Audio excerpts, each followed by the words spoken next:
Bismillahirrahmanirrahim. Assalamualaikum warahmatullahi wabarakatuh. Alhamdulillah. Alhamdulillah wakafa wassalatu wassalamu ala nabiyil mustafa Rasulillahi al-siddiqi wal wafa wa ala alihi wa ashabihi wa man ihtada la hawla wa la quwwata illa billah. Radina billahi rabba wa bil islami dina wa bi Muhammadin nabiyya wa rasula. Rabbi zidna ilma wa na'udzubika min ilmin la yanfa' min qalbin la yakhsha wa min du'a'in la yusma' wa min nafsin la tasba'. Subhanaka la ilma lana illa ma 'allamtana innaka antal alimul hakim wa tub 'alaina innaka antat tawwabur rahim. Allahumma fa'alna bima 'allamtana wa 'allimna ma yanfa'una. Baik. Alhamdulillah, segala puji syukur kehadirat Allah SWT yang masih memberikan kita kesempatan, kenikmatan untuk menjalankan salah satu ibadahnya yang paling utama, yaitu shaum Ramadan, dan juga melaksanakan sholat fardu secara berjamaah. Kemudian salawat serta salam tak lupa terhaturkan kepada Nabi Muhammad SAW. Beliau ialah sosok junjungan kita, baik dalam ilmu bawatin dan ilmu zahir, baik dengan ilmu batin dan ilmu zahir. Perkenankan kami pada kesempatan kali ini untuk melanjutkan daras atau telaah kita terhadap kitab Maqasidus Shaum karya Imam Izzuddin bin Abdissalam, salah satu a'immatul a'lam atau salah satu ulama yang sangat terkenal, merupakan fuqaha mazhab Syafi'i yang lahir di Damaskus dan wafat di Mesir. Ulama abad ke-6 dan 7 Hijrah. Beliau lahir 570 Hijriah dan wafat pada tahun 600-an. Baik, setelah beberapa pertemuan yang lalu kita membahas fasal pertama atau bagian pertama dari kitab ini berkenaan dengan fi wujubihi syiyam, landasan-dasar mengenai wajibnya puasa. Kemudian kita kemarin melanjutkan dalam sekitar 2 kali atau 3 kali pertemuan berkenaan dengan fadhailus syiyam atau keutamaan atau faedah-faedah dari puasa. Kini kita tiba memasuki bab atau fasal yang ketiga. Sebelum kita masuk dalam kitabnya, mari kita adakan Fatihah kepada Syekh Imam Izzuddin bin Abdissalam. Lahu al-Fatihah.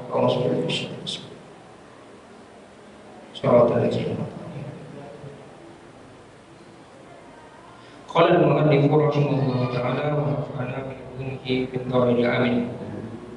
Al-faslu tsalitsu, bab yang ketiga atau fasal yang ketiga, fi adabihi, mengenai adab-adab tentang puasa. Beliau mengatakan berkenaan dengan adab puasa, setidaknya ada wahiyya sittatun, ada 6 adab kita sebagai seorang muslim yang hendak melaksanakan puasa, termasuk puasa Ramadan. Wahiyya sittatun ahluha, yang pertama.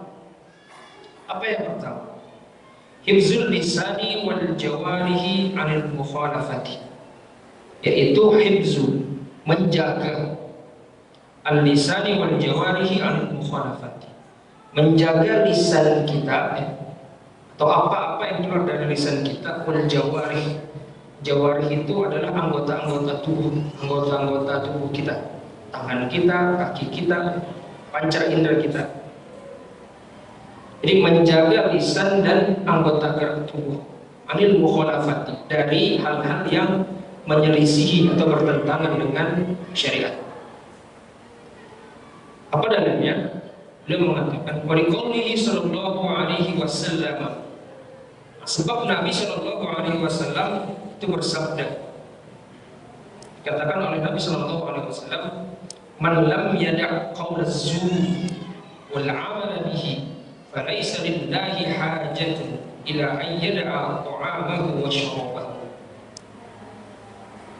Sesiapa atau barang siapa mereka lam yada, yang belum atau tidak meninggalkan meninggalkan apa yang ditinggalkan? Qaulaz zur, kata-kata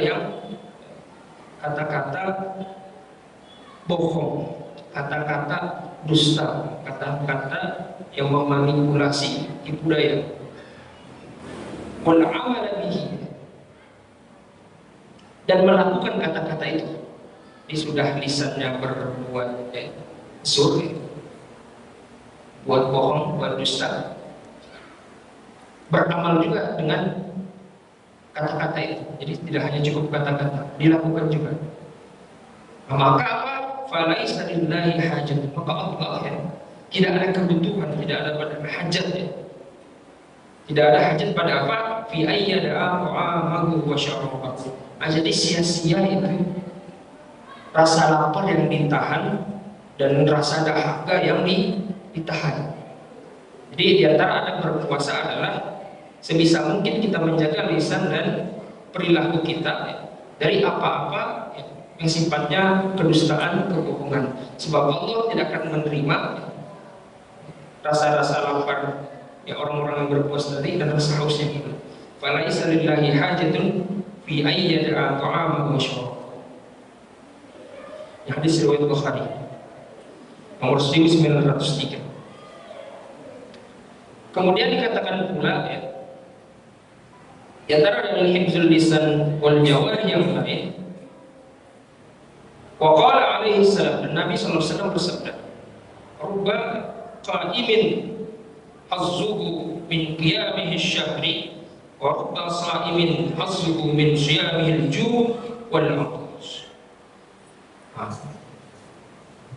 Rubba qa'imin,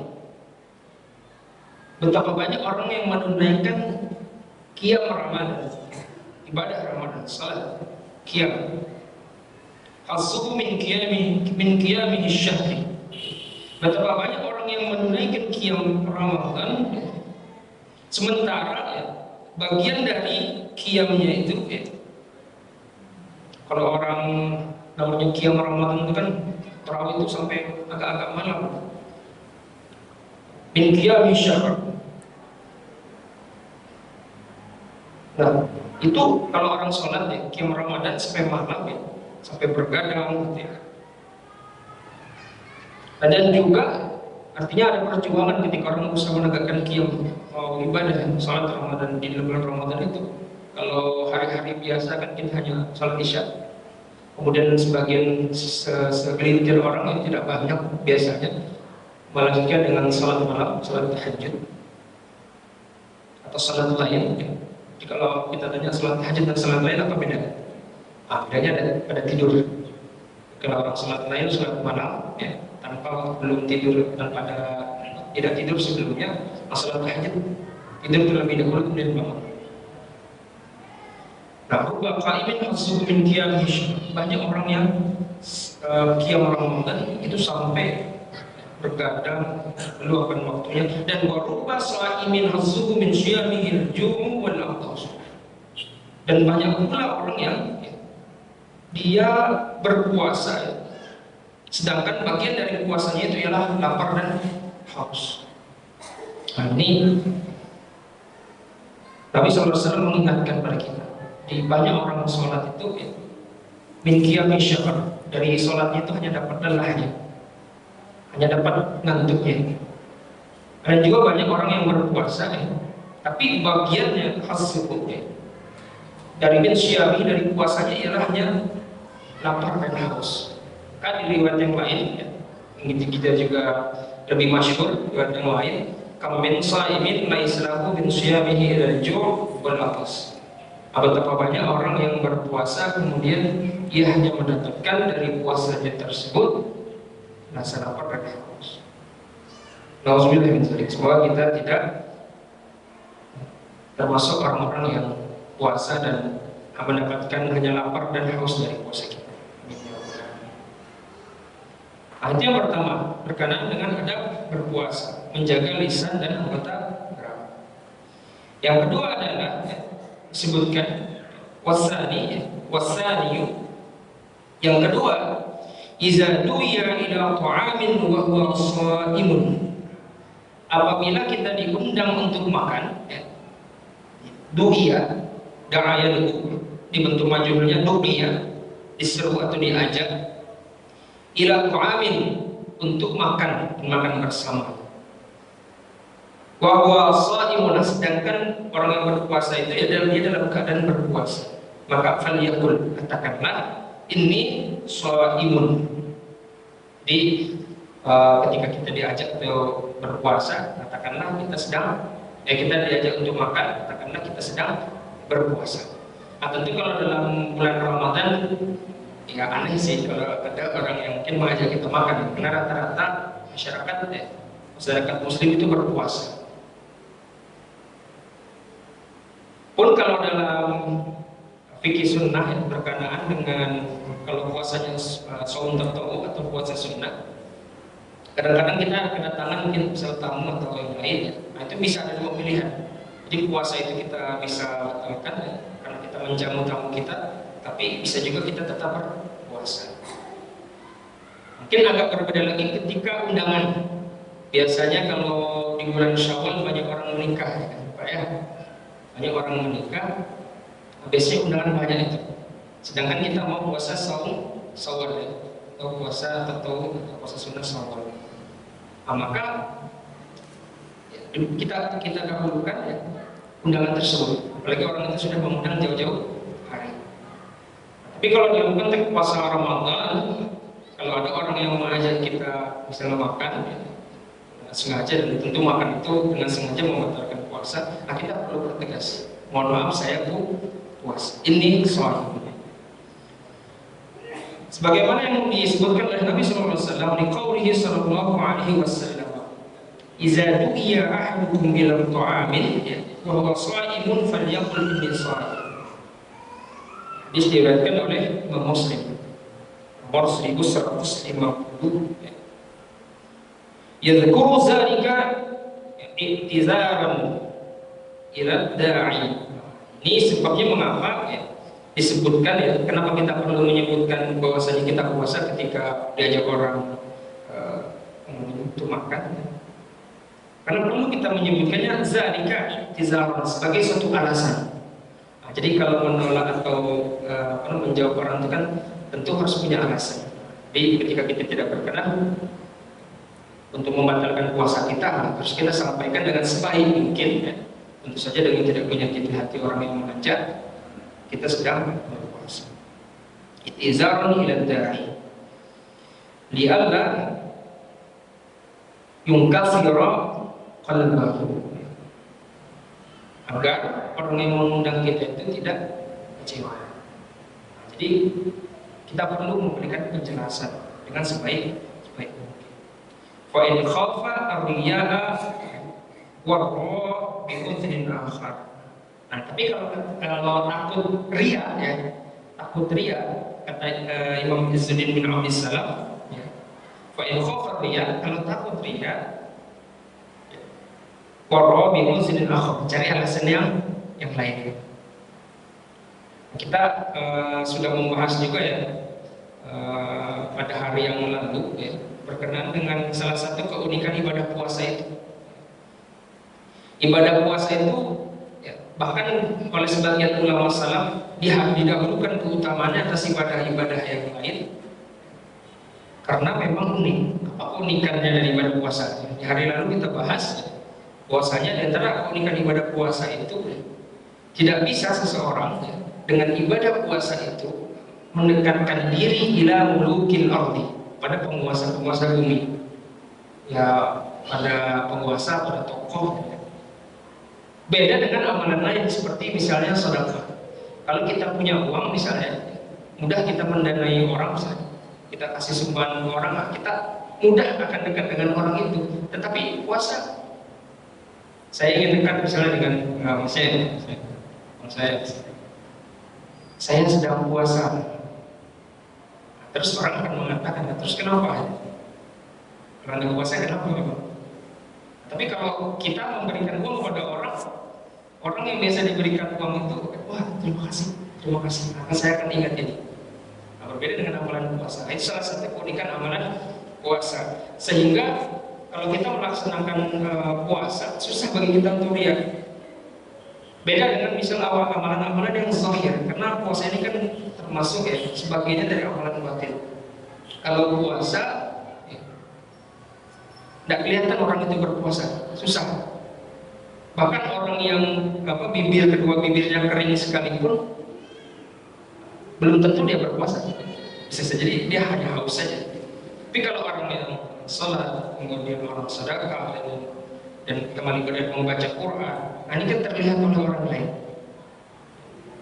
Misalnya kalau tidak ada orang bacaan Qurannya, jadi ya tidak begitu diperhatikan. Tapi ketika ada orang lain melihat, bacaan Qurannya diperindah. Bisa jadi itu sudah tidak menjadi.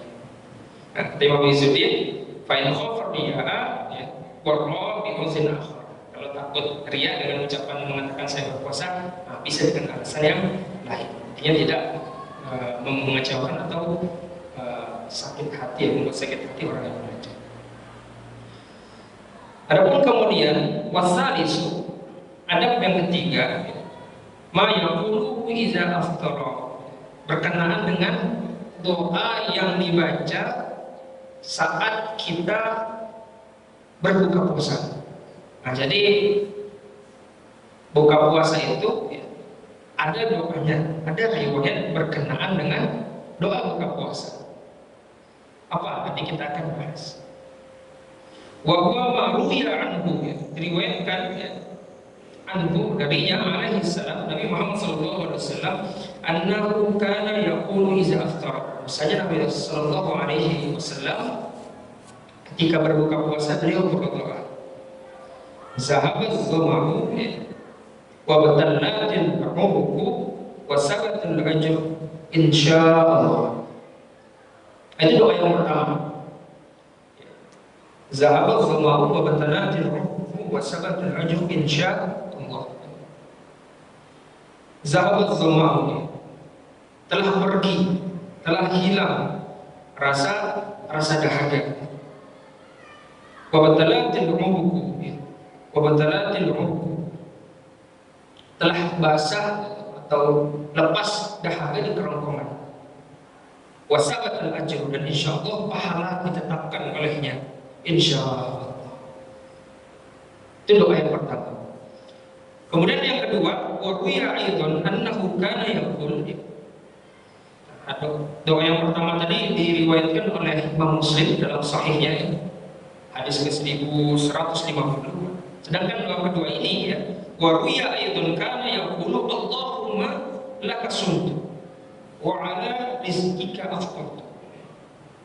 Ya Allah, Allahumma laka sumtu, ya Allah, untukmu, kepadamu laka sumtu, aku berpuasa, wa ala rizqika afṭartu, dan dengan rizkimu lah saya berbuka.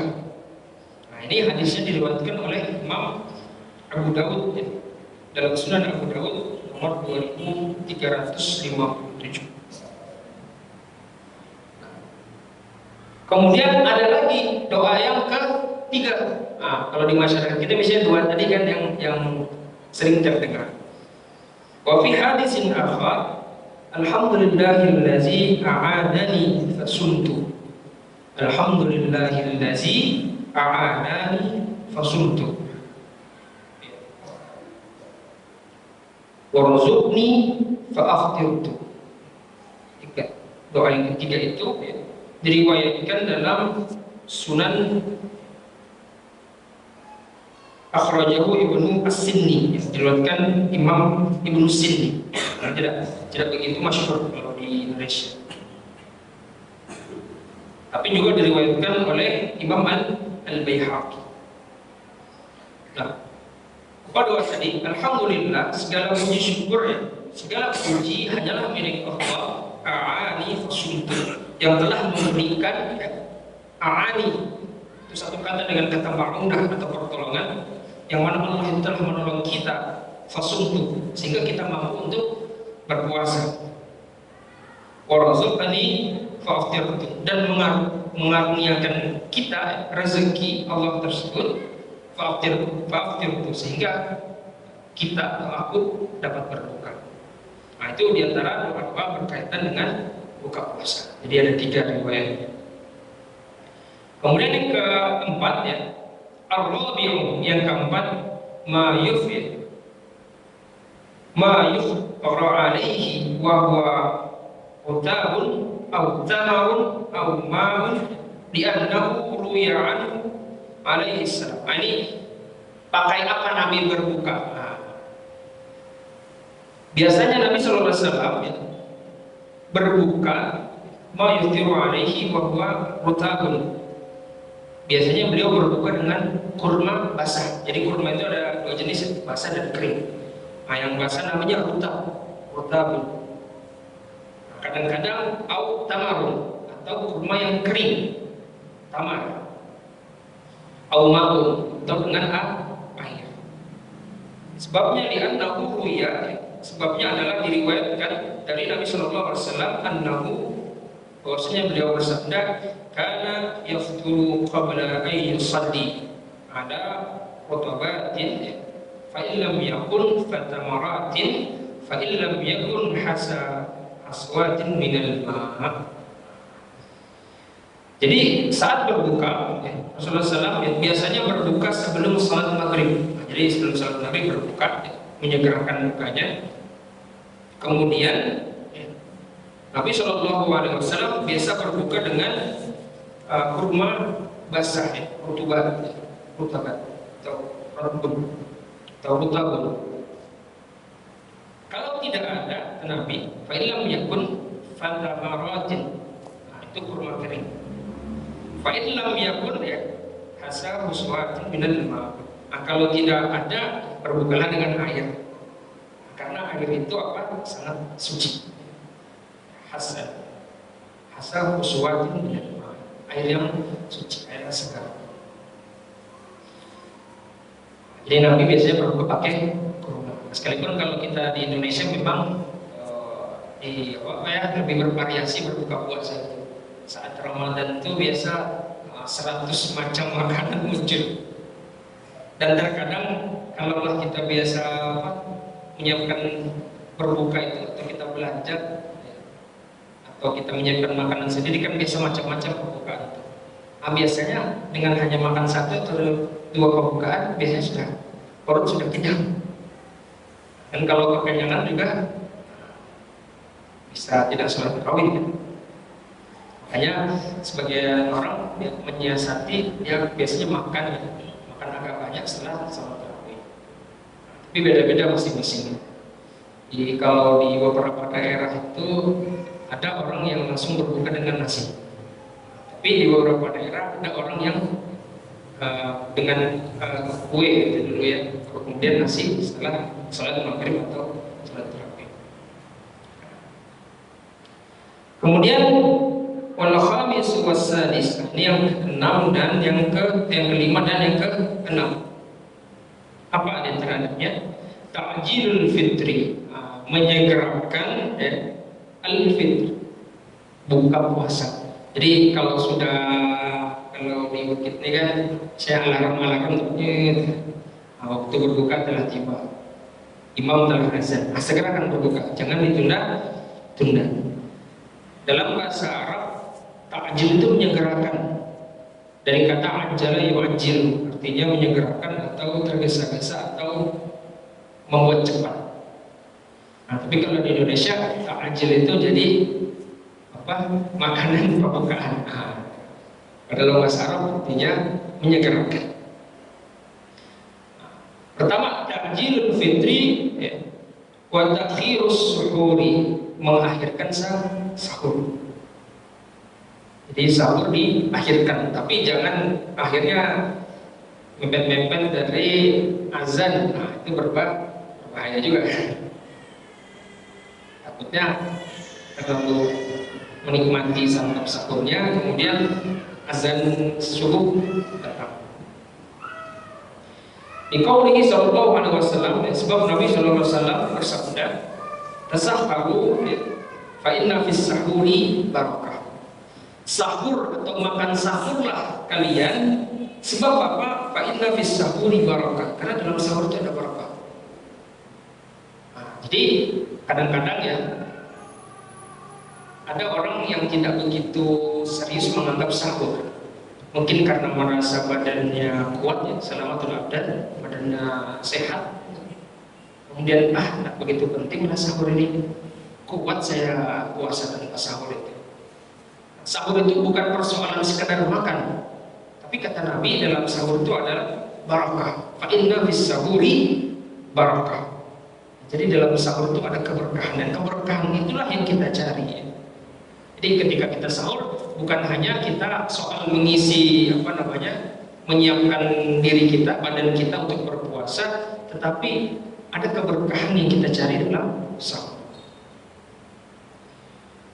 Wa qala alaihi salam, dan Nabi sallallahu alaihi wasallam bersabda, kata beliau, la yazalun nasu bi khairin, la yazalun nasu bi khairin. Manusia itu ya, ia senantiasa dalam kebaikan. La yazalun nasu bi khairin, manusia itu senantiasa dalam kebaikan. Kalau apa? Ma'ajjalul fitr, kalau dia menyegerakan buka puasanya. Jadi karena kadang-kadang kalau di anak-anak muda itu ya, buka puasa duluan, saya nanti aja lah, saya masih kuat. Nah, jangan seperti itu. Yang terhadap puasa adalah menyegerakan berbuka dan mengakhirkan sahur. Karena dalam kedua waktu itu ada keberkahan. Kemudian Nabi sallallahu alaihi wasallam juga bersabda, wa qala alaihi salam, qala Allah azza wa jalla, ini disebut ahabbu ibadi ilayya a'jaluhum fitra. Dekat firman Allah Subhanahu wa taala ya, ahabbu ibadi, sungguh ya aku mencintai hambaku yang paling aku cintai, kata Allah, ilayya itu dirinya, a'jaluhum fitra, yaitu yang menyegerakan buka puasa. Kalau kita korelasikan dengan pembahasan kita sebelumnya ya, Nabi itu juga mengatakan bahwasanya kebahagiaan orang yang berbuka puasa itu ada dua. Salah satunya adalah ya, farhatul ula, yaitu kebahagiaan pertama adalah iza soma ya, sumafta, apabila orang yang itu berpuasa kemudian dia berbuka. Buka itu suatu kebahagiaan, jangan ditunda-tunda.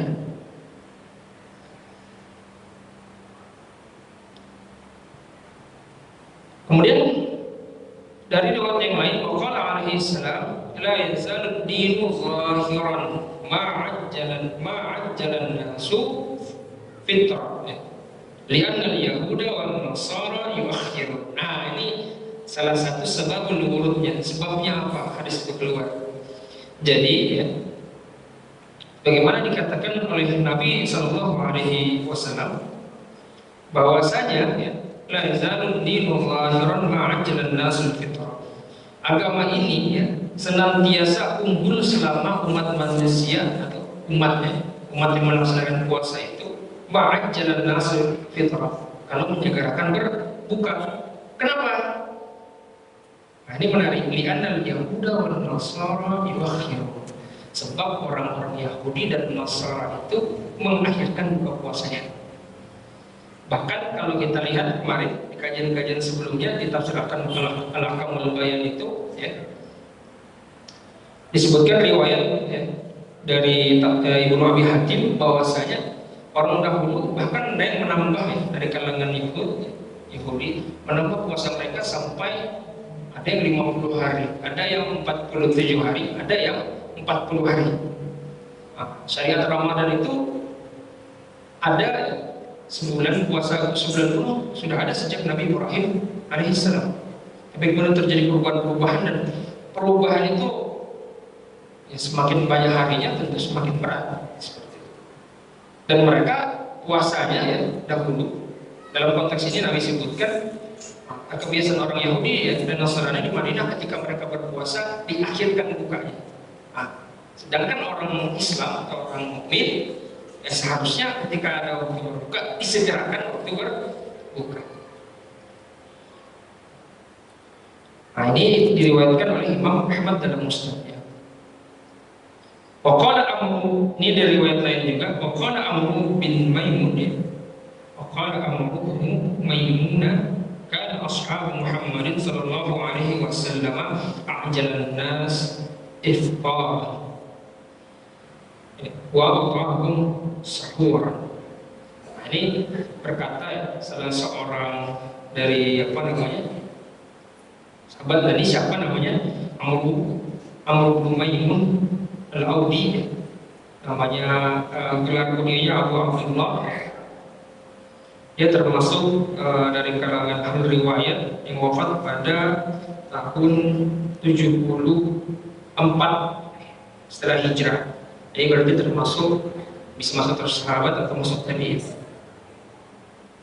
Amr bin Maimun mengatakan kan ashabu Muhammadin. Nah, kalau dari redaksi kita tahu dia ada generasi ketiga karena melihat sahabat bukan melihat Nabi.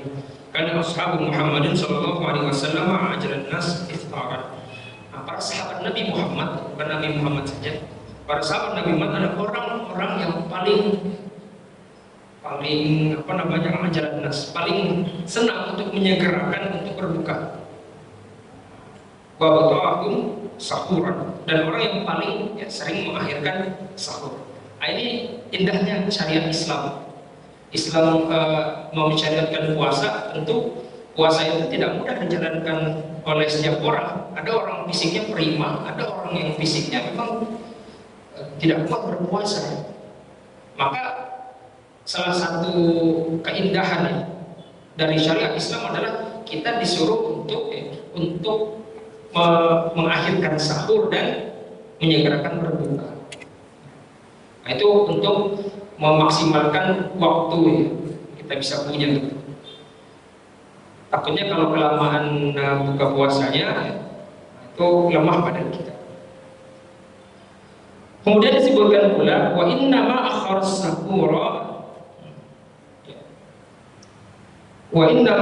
sahura liyataqawwa bihi ala sawmi. Kenapa makan sahur itu diakhirkan? Tidak tiada lain karena untuk membantu liyataqawwa, menguatkan, kekuatan. Itu menguatkan dengannya orang berpuasa itu ala sawmi, atas puasanya. Jadi penting juga mengakhirkan sahur. Jadi bukan hanya semata-mata perintah, tapi kalau dari sisi medis ya ini tentu sangat jelas. Kaila yujhidahu as-sawm fatu'idahu an katsirin min at-ta'at. Wa qad kana baina sahur Rasulullah sallallahu alaihi wasallam wa baina salatihi qadar 50 ayat. Nah, ini berkenaan dengan riwayat yang mengakhirkan sahur. Antara sahur Rasulullah Shallallahu Alaihi Wasallam dan sholatnya selama kira-kira 50 ayat. Ini dia ada satu riwayat ya dari Nabi Shallallahu Alaihi Wasallam ya, bahwasanya antara sahur Rasulullah SAW dengan sholatnya, maksudnya sholat subuh tadi kira-kira 50 ayat. Nah, kita bisa kira-kirakan nih. Nah, ini tidak disebutkan di sini ya ayat-ayat apa disebutkan. Sahabat tadi kaidul Bukhari hanya disebutkan ini adalah hadis riwayat Imam Bukhari fi mawaqidis sholati bab waqtil fajri, hadis nomor 1921, dan diriwayatkan juga oleh Imam Muslim nomor 1095. Tidak dijelaskan 50 ayat ini apakah ayatnya surat Ar-Rahman atau surat ayat Al-Baqarah. Kalau Al-Baqarah tentu lama. Kalau surat mungkin Ar-Rahman atau yang lebih pendek, itu singkat. Wa inna ma'ajjal al-fitra li'anna al-ju'a wal 'atasa rubbama dhurra bihi. Ini salah satu bentuk juga keindahan syariat Islam. Kenapa kok diakhirkan sahurnya dan dicepatkan buka puasanya? Tidak lain tidak bukan karena lapar dan haus itu rubbama dhurra bihi, sesuatu yang kadang-kadang bisa menjadi mudarat bagi diri kita. Jadi kalau orang punya penyakit apa? Penyakit emah itu bahaya sekali. Apalagi kalau sudah sampai emah kronis. Pada wajah ila ibtalin nafasi lizalika ma'anahu la qurbata fihi. Maka ya, sedangkan apa namanya tadi kenapa disegerakan berbuka karena apa lapar dan haus bisa membahayakan kita, sehingga tidak ada alasan untuk memperpanjang nafsu dalam lapar dan haus. Selain itu untuk mengandung keduanya mengandung kurban. Kita buka puasa, mengakhirkan sahur, itu bagian dari ibadah, berarti sunnah dalam berpuasa. Jadi bukan karena apa lantas kita pengen cepat-cepat buka puasa karena kita nafsu gitu, atau kita mengakhirkan puasa juga karena kita dengan nafsu kita, tapi memang itu adalah diantara kesunahan dalam berpuasa. Nah, itulah yang memang sebagaimana dijelaskan oleh Nabi Shallallahu Alaihi Wasallam. Allahumma shalli wa sallim. Mungkin itu saja yang bisa kita bahas pada kesempatan sore hari ini.